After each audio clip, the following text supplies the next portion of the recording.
Turn on the RC transmitter first before calibration, then power on the flight controller and receiver. Wait for the receiver to connect to the RC transmitter. Turn on the RC transmitter first before calibration. Before this, ensure that the receiver and RC transmitter have been successfully paired.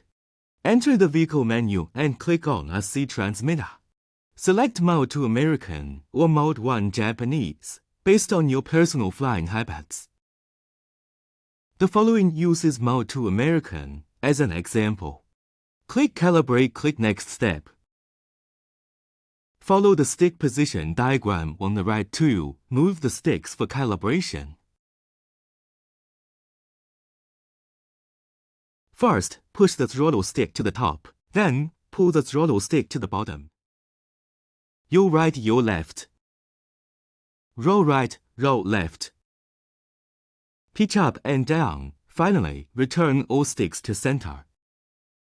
Calibration completed. Click Next Send.